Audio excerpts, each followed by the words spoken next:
পুৰা ভাল আজি মোৰ ইমান ভাল নহয় মোৰ মাতটো বহি আছে গতিকে মই অকণমান সময় কম বেছি দেৰি নকওঁ কিন্তু গুৰেশ্বৰ কলেজত পিছত মই আকৌ এবাৰ আহিম ঠিক আছে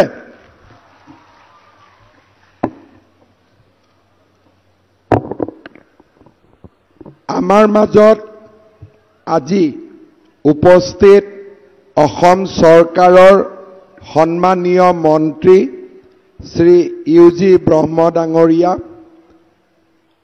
সন্মানীয় বিধায়ক শ্ৰী ভৱেশ কলিতা ডাঙৰীয়া অসম প্ৰদেশ ভাৰতীয় জনতা পাৰ্টিৰ সভাপতি তথা দৰং ওদালগুৰি লোকসভা সমষ্টিৰ সন্মানীয় সাংসদ শ্ৰী দিলীপ শইকীয়া ডাঙৰীয়া গুৰেশ্বৰ মহাবিদ্যালয়ৰ অধ্যক্ষ ডক্টৰ প্ৰমোদ মেধি ডাঙৰীয়া জিলা আয়ুক্ত পংকজ চক্ৰৱৰ্তী ডাঙৰীয়া আমাৰ সোণালী জয়ন্তী উদযাপন সমিতিৰ সভাপতি কৰুণাকান্ত ডেকা ডাঙৰীয়া বড়ো সাহিত্য সভাৰ সভাপতি ডক্টৰ সুৰথ নাৰ্জাৰী ডাঙৰীয়া ৰাতুল শৰ্মা ডাঙৰীয়া পবিত্ৰ বড়ো ডাঙৰীয়া মহিধৰ বড়ো ডাঙৰীয়া উপস্থিত অধ্যাপক অধ্যাপিকাসকল মৰমৰ ছাত্ৰ ছাত্ৰী বন্ধু বান্ধৱীসকল উপস্থিত গুৰেশ্বৰৰ ৰাইজ আই মাতৃসকল যুৱক যুৱতী বন্ধু বান্ধৱীসকল গুৰেশ্বৰ মহাবিদ্যালয়ৰ সোণালী জয়ন্তী উদযাপনৰ সামৰণি অনুষ্ঠানত আপোনালোকৰ মাজত উপস্থিত থাকিবলৈ পাই মই অতিশয় আনন্দিত হৈছোঁ আজিৰ গৌৰৱময় দিনটোত মই মহাবিদ্যালয়খনৰ প্ৰতিষ্ঠাপক অধ্যক্ষ ডক্টৰ শৰৎ চন্দ্ৰ পাটোৱাৰীৰ লগতে মহাবিদ্যালয়খনৰ প্ৰতিষ্ঠাৰ সৈতে জড়িত বিশিষ্ট ব্যক্তিসকলৰ প্ৰতি গভীৰ শ্ৰদ্ধা নিবেদন কৰিছোঁ এই শুভ দিনটোত মহাবিদ্যালয়খনৰ বৰ্তমানৰ অধ্যক্ষ ডক্টৰ প্ৰমোদ মেধিৰ লগতে 5 দশকৰ দীঘলীয়া পৰিক্ৰমাত শিক্ষানুষ্ঠানখনৰ সৈতে জড়িত হোৱা প্ৰতিগৰাকী অধ্যাপক অধ্যাপিকা বৰ্তমান আৰু প্ৰাক্তন ছাত্ৰ ছাত্ৰী কৰ্মচাৰীৰ লগতে সমূহ গুৰেশ্বৰবাসীক আন্তৰিক অভিনন্দন জ্ঞাপন কৰিছোঁ আজিৰ পৰা 5 দশক পূৰ্বে এই অঞ্চলৰ উচ্চ শিক্ষাক পোহৰেৰে উজ্বলাই তুলিবলৈ অঞ্চলটোৰ বিদ্যা অনুৰাগীসকলে যি আশাসুদীয়া প্ৰচেষ্টা আৰম্ভ কৰিছিল তাৰ ফলত 1974 চনৰ 29 আগষ্ট তাৰিখে এই জ্ঞানৰ মন্দিৰটো গঢ় লৈ উঠিছিল প্ৰথমে উচ্চতৰ মাধ্যমিক পাঠ্যক্ৰম আৰু 1977-78 চনত স্নাতক পাঠ্যক্ৰম প্ৰৱৰ্তনৰ অনুমতি লাভ কৰা এই শিক্ষা প্ৰতিষ্ঠানখনে 1985 চনত চৰকাৰৰ অনুমোদন লাভ কৰে 2005 চনত মহাবিদ্যালয়খন প্ৰাদেশিকৰণ হয় সম্প্ৰতি কলা বাণিজ্য বিজ্ঞানৰ পাঠ্যক্ৰম আগবঢ়াই এক পূৰ্ণাংগ পৰ্যায়ৰ মহাবিদ্যালয় ৰূপত এই শিক্ষানুষ্ঠানখনে প্ৰতিষ্ঠাপকসকলৰ সপোন সাৰ্থক কৰি সমগ্ৰ বড়োলেণ্ড অঞ্চলৰ ভিতৰতে এখন অগ্ৰণী শিক্ষানুষ্ঠান ৰূপে উজ্বলি উঠিবলৈ সক্ষম হৈছে ভাৰতীয় পৰম্পৰাত শিক্ষা আৰু জ্ঞান চৰ্চাক অপৰিসীম গুৰুত্ব প্ৰদান কৰা হয় মুণ্ডক উপনিষদত কোৱা হৈছিল বিদ্যা হ'ল সাক্ষাৎ ঈশ্বৰ ভৰ্তৃহৰিয়ে তেওঁৰ নীতি শতকত কৈছিলে বিদ্যা মানুহৰ দৈহিক ৰূপতকৈও অধিক সুন্দৰ বিদ্যা গোপন ধন ই যশ আৰু সুখ দিয়ে। বিদ্যা সেইবাবে গুৰুৰো গুৰুৰ দৰে। মহাভাৰতৰ শান্তি পৰ্বত কোৱা হৈছিল, বিদ্যা তপস্যা আৰু যশ পাবলৈ অধ্যাৱসায়ৰ বিকল্প নাই। বিদ্যা আৰু জ্ঞান ইটো সিটোৰ পৰিপূৰক। এনেকৈ অতীজৰ পৰা আমাৰ দেশ ভাৰতবৰ্ষই শিক্ষা লাভ তথা জ্ঞান চৰ্চাৰ ওপৰত গুৰুত্ব প্ৰদান কৰি আহিছে। আজিও এই পৰম্পৰা আমাৰ বিদ্যালয় আৰু মহাবিদ্যালয়সমূহত অব্যাহত আছে। ৰাজ্যৰ শৈক্ষিক ক্ষেত্ৰখনত গোৰেশ্বৰ মহাবিদ্যালয়ে বিগত সময়ছোৱাত উৎকৃষ্ট মানৱ সম্পদ সৃষ্টিৰ কমাৰ্শাল হিচাপে নিজক গঢ়ি তুলিবলৈ সক্ষম হৈছে। এই দীৰ্ঘ পৰিক্ৰমাত বহু গুণী জ্ঞানী শিক্ষাগুৰুৱে জ্ঞান আৰু প্ৰজ্ঞাৰে মহাবিদ্যালয়খনক নতুন পোহৰেৰে জিলিকাই আহিছে। মহাবিদ্যালয়খনৰ বহু কেইগৰাকী প্ৰাক্তন শিক্ষাৰ্থীয়ে অসম মাতৃৰ গৌৰৱ বৃদ্ধি কৰিছে। এই মহাবিদ্যালয়ৰে প্ৰাক্তন ছাত্ৰ শ্ৰী বিশ্বজিৎ দৈমাৰীয়ে অসম বিধানসভাৰ অধ্যক্ষৰ দৰে গুৰুৰ দায়িত্ব আজি পালন কৰিছে। মহাবিদ্যালয়খনৰ বহু কেইগৰাকী প্ৰাক্তন শিক্ষাৰ্থীয়ে ৰাজ্যৰ বিভিন্ন মহাবিদ্যালয় বিশ্ববিদ্যালয়ত শিক্ষকতাৰ সন্মানীয় বৃত্তিত জড়িত হোৱাৰ লগতে অসমৰ কলা সংস্কৃতিকে ধৰি ন্যায়িক আৰু প্ৰশাসনিক ক্ষেত্ৰলৈও বৰঙণি যোগাইছে।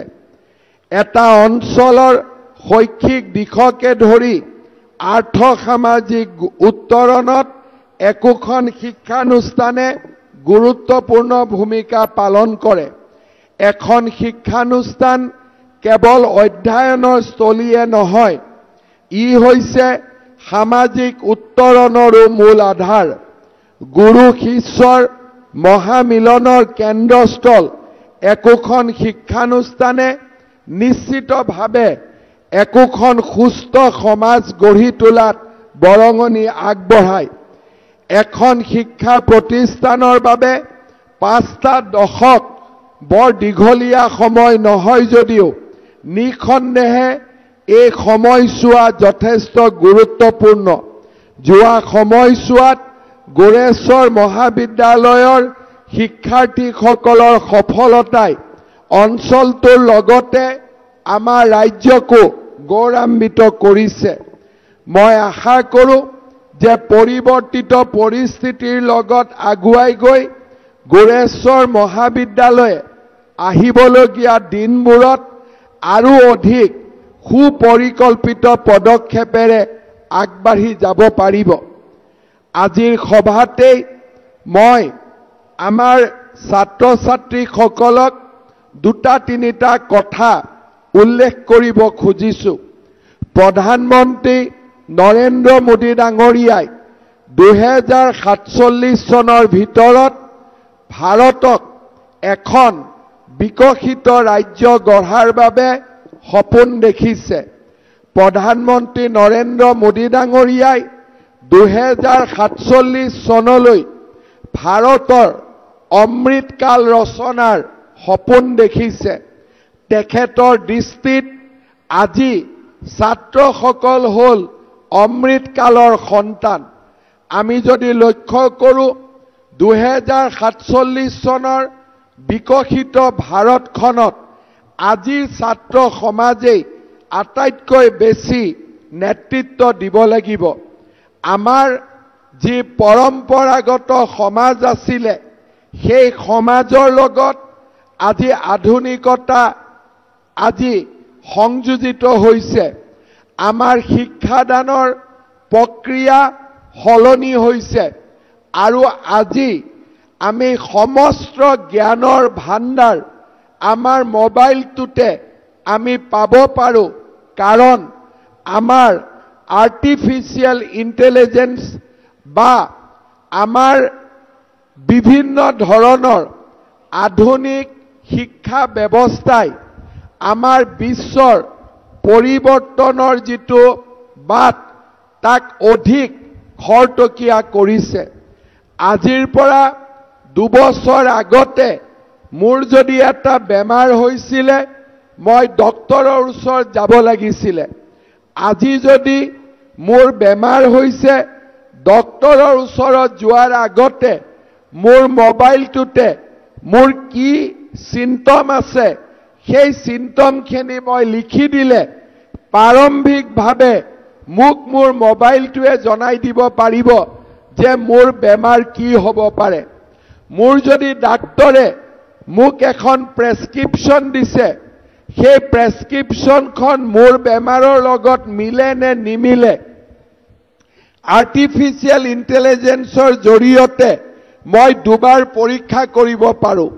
মোক যেতিয়া অধ্যাপিকাই মোৰ ক্লাছত ক্লাছ লৈ আছে তেখেতৰ কথাকেইটা শুনাৰ পিছত এই কথাখিনি কিমান সত্যৰ ওপৰত প্ৰতিষ্ঠিত মই 1 ছেকেণ্ডৰ ভিতৰতে মোৰ মোবাইলটোৰ পৰা মই পাব পাৰোঁ। আজি মোৰ সন্মুখৰ মিটিংখনত কিমান মানুহ বহি আছে মই হাতেদি গন্তি কৰিব নালাগে। মাত্ৰ ফটোখন লৈ মোৰ যদি মোবাইলটোত মই তাক পেষ্ট কৰি দিওঁ আৰু মই সুধো যে মোৰ মিটিংখনত কিমান মানুহ আছে মোবাইলটোৱে উত্তৰ দিব যে 2000 মানুহ আছে। তাত যদি মই সুধো 80 বছৰৰ ওপৰ কিমানজন আছে মোবাইলটোৱে 1 ছেকেণ্ডত উত্তৰ দিব 20 গৰাকী আছে। সৰু ল'ৰা ছোৱালী কিমান গৰাকী আছে মোবাইলটোৱে 1 মিনিটত উত্তৰ দিব যে 200 জন আছে। মোবাইলটোৱে উত্তৰ দিব চশমা পিন্ধি কিমান আছে চশমা নিপিন্ধি কিমান আছে। অৰ্থাৎ আজি আমাৰ সমস্ত জ্ঞান আমাৰ মাত্ৰ মোবাইলটোৰ ভিতৰতে আজি সীমাবদ্ধ হৈছে। অৰ্থাৎ টেকনলজিয়ে আমাৰ চিন্তাধাৰাতকৈও আগত গৈছে। কেইটামান দিন আগতে মই গুৱাহাটী চিকিৎসা মহাবিদ্যালয়ত ৰবটিক সাৰ্জাৰীৰ এটা নতুন ব্যৱস্থা মুকলি কৰিছিলোঁ। সিদিনাখন মই দেখা পাইছিলোঁ যে ডক্টৰজনে হাতত কেঁচি লৈ অপাৰেশ্যন কৰিব নালাগে। অপাৰেশ্যন এটা ৰবটে কৰিব। মাত্ৰ কম্পিউটাৰত বহি ডক্টৰজনে কামাণ্ড দিব লাগিব। তেতিয়া মই ডক্টৰজনক সুধিছিলোঁ যে আজিতো আপুনি ৰুমত বহি কামাণ্ড দি আছে কেইদিনমান পিছত দিল্লীত বহিও আপুনি গুৱাহাটী মেডিকেলত অপাৰেশ্যন কৰিব পাৰিবনে নাই। তেতিয়া তেওঁ মোক কৈছিলে যে যদি 5G লাইনডাল ব্ৰেক হৈ নাযায় তেতিয়ালে আজিও গুৱাহাটী মেডিকেলত মই আমেৰিকাৰ পৰা বহিও অপাৰেশ্যন কৰিব পাৰিম। অৰ্থাৎ টেকনলজি আমাৰ আজি গোটেই জীৱনটোক আমাৰ সমস্ত জ্ঞান সমস্ত পৃথিৱীখনক আজি টেকনলজিয়ে এক প্ৰকাৰ গ্ৰাস কৰিছে। এতিয়া আমাৰ যদি ছাত্ৰ সমাজে কলেজত আমি পঢ়ো কিন্তু আমি যদি টেকনলজি বুজি নাপাওঁ তেতিয়াহ'লে নতুন সমাজত আমি নিজকে অচিনাকি অনুভৱ কৰিম। লাহে লাহে আজি আমাৰ গোটেই সমাজ ব্যৱস্থা artificial intelligence augmented reality machine learning data analytics আজি বিভিন্ন ধৰণে আমাৰ সমাজখন পৰিৱৰ্তন হৈছে।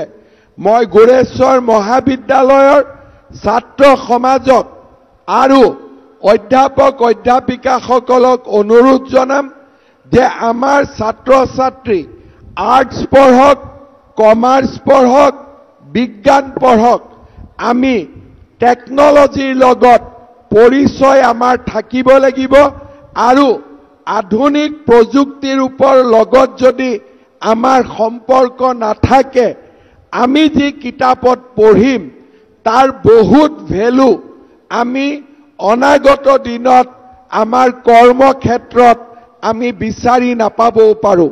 সেই কাৰণে মই আমাৰ মহাবিদ্যালয়সমূহক আৰ্টিফিচিয়েল ইণ্টেলিজেন্সৰ দৰে নতুন নতুন সাবজেক্টবিলাকৰ ওপৰত যাতে চৰ্চা হয় আলোচনা হয় তাৰ বাবে মই মহাবিদ্যালয়ৰ অধ্যাপক অধ্যাপিকাসকলক অনুৰোধ জনাম।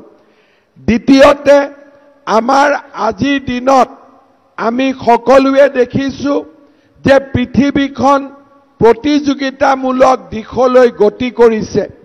আজি আমি ক্লাছৰ পঢ়া শুনাৰ লগতে আমি নিশ্চিতভাৱে বুজি পাব লাগিব যে আমাৰ বজাৰখনত ডিমাণ্ড আজি কোন শিক্ষা ব্যৱস্থাৰ আছে।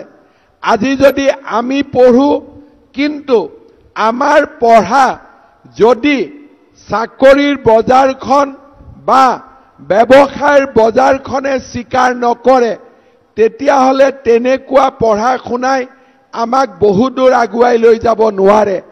গুৱাহাটী বিশ্ববিদ্যালয়ে হওক আজি আমাৰ ৰাজ্যৰ বিশ্ববিদ্যালয়সমূহে নতুন পাঠ্যক্ৰমৰ ভিত্তিত লাহে লাহে পাঠ্যক্ৰমসমূহৰ সলনি কৰিছে আৰু সমসাময়িক পৃথিৱীৰ লগত খাপ খোৱাকৈ আমাৰ পাঠ্যপুথিসমূহ বনাবৰ বাবে চেষ্টা কৰিছে। মই আশা কৰোঁ বড়োলেণ্ড ইউনিভাৰ্চিটিয়েও নিজৰ পাঠ্যপুথিসমূহ সমসাময়িক পৃথিৱীখনৰ লগত প্ৰয়োজনীয়তা হিচাপে নিৰ্মাণ কৰিব গঢ়ি তুলিব। তৃতীয়তে মই আমাৰ গোৰেশ্বৰ মহাবিদ্যালয়ক অনুৰোধ কৰিম যে আমাৰ ছাত্ৰ ছাত্ৰীসকলক পাঠ্যক্ৰমৰ লগতে সফট লাৰ্ণিং অৰ্থাৎ প্ৰতিজন ছাত্ৰ ছাত্ৰীয়ে যাতে কম্পিউটাৰ ব্যৱহাৰ কৰিব পাৰে, প্ৰতিজন ছাত্ৰ ছাত্ৰীয়ে যাতে অন্তত ইংৰাজীত ভালকৈ কথা পাতিব পাৰে যাক আমি স্পোকেন ইংলিছ বুলি কওঁ, আৰু প্ৰতিজন ছাত্ৰ ছাত্ৰীয়ে নিজৰ পাৰ্চনেলিটি বা ব্যক্তিত্বৰ বিকাশ তাৰ ওপৰত যাতে আমি ক্লাছ ল'ব পাৰোঁ, কেনেকৈ সুধিলে কেনেকৈ উত্তৰ দিব লাগে, ইণ্টাৰভিউক আমি কেনেকৈ ফেচ কৰিব লাগে, এই বিষয়ে আমাৰ ব্যক্তিত্বৰ বিকাশৰ ওপৰতো আমাৰ মহাবিদ্যালয়খনে গুৰুত্ব দিব। আজি আমাৰ পৃথিৱীত যদি এজন ল'ৰাই পঢ়া শুনাত বহুত চোকা হয় কিন্তু তেওঁৰ যদি পাৰ্চনেলিটিটো ইম্প্ৰেছিভ নহয় তেতিয়াহ'লে কোম্পানী এটাৰ ইণ্টাৰভিউত কম নম্বৰ থকা সত্ত্বেও যিজন ব্যক্তিৰ ব্যক্তিত্ব অতি আকৰ্ষণীয় সেই ব্যক্তিজনৰ প্ৰতি ইণ্টাৰভিউ বোৰ্ড স্বাভাৱিকতে আকৰ্ষিত হৈ যায়। সেইকাৰণে মই আমাৰ মহাবিদ্যালয়ক স্পোকেন ইংলিছ, কম্পিউটাৰ লাৰ্ণিং আৰু ব্যক্তিত্বৰ বিকাশ এই তিনিওটা দিশৰ ওপৰত গুৰুত্ব দিবলৈ অনুৰোধ কৰিম। ছাত্ৰ ছাত্ৰী বন্ধু বান্ধৱীসকল, মই আশা কৰোঁ যে আমি সকলোৱে নিজকে অমৃতকালৰ সন্তান হিচাপে গঢ়ি তুলিবলৈ আমি প্ৰচেষ্টা কৰিম আৰু আমাৰ ব্যক্তিত্বৰ বিকাশ আৰু অধ্যয়নৰ জৰিয়তে আমি বহল পৃথিৱীখনত নিজৰ ভৰিৰ ওপৰত নিজে থিয় হৈ থাকিবলৈ আমি প্ৰয়াস আৰু প্ৰচেষ্টা কৰিম। গোৰেশ্বৰ মহাবিদ্যালয়ে যেতিয়া মোক নিমন্ত্ৰণ কৰিব গৈছিল আৰু আজি ৰাতিপুৱাও বিটিআৰৰ মুৰব্বী প্ৰমোদ বড়ো ডাঙৰীয়া, MP দিলীপ শইকীয়া ডাঙৰীয়া, বিধায়ক ভৱেশ কলিতা ডাঙৰীয়াই মোক অনুৰোধ কৰিছিলে যে গোৰেশ্বৰ মহাবিদ্যালয়ত বিজ্ঞান শাখা এটা অনুমোদন দিব লাগে।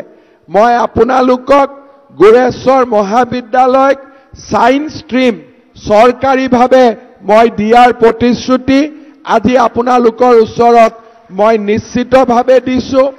এই বছৰৰ শেষৰ ফালে আপোনালোকৰ মহাবিদ্যালয়ত বিজ্ঞান শাখাৰ বাবে পদৰ অনুমোদন আমি নিশ্চিতভাৱে দিম।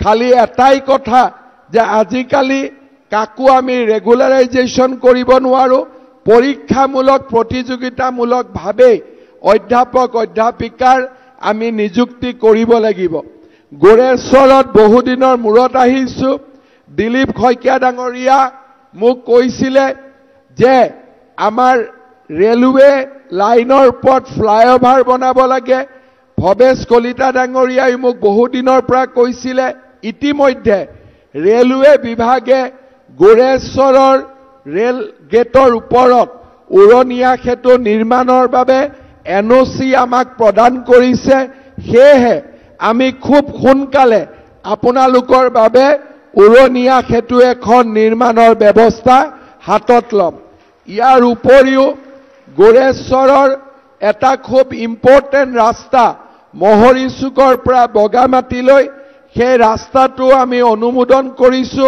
বৰ্তমান টেণ্ডাৰৰ পৰ্যায়ত আছে অহা অক্টোবৰ নৱেম্বৰৰ পৰা এই ৰাস্তাটো নিৰ্মাণৰ কাম আমি হাতত ল'ম ইয়াৰ পিছতো আজি গোৰেশ্বৰ কলেজত আহিছো ভৱিষ্যতে গোৰেশ্বৰত নিশ্চয় আকৌ আহিম ৰাইজৰ লগত কথা বতৰা পাতিম ৰাইজৰ সমস্যাসমূহ সমাধানৰ বাবে প্ৰচেষ্টা হাতত ল'ম আজি মই বহুত দীঘলীয়াকৈ ক'ব খোজা নাই পুনৰ এবাৰ গোৰেশ্বৰ মহাবিদ্যালয়ৰ পৰিয়ালটোক সোণালী জয়ন্তীৰ এই স্বৰ্ণময় দিনটোৰ বাবে অভিনন্দন জনাইছো যোৱা 50টা বছৰৰ অভিজ্ঞতাই অহা 50টা বছৰ আৰু অধিক সোণোৱালী কৰি তোলক তাকে কামনা কৰি মই মোৰ বক্তব্যৰ সামৰণি মাৰিছো ধন্যবাদ জয় হিন্দ বন্দে মাতৰম মুখ্যমন্ত্ৰী মহোদয়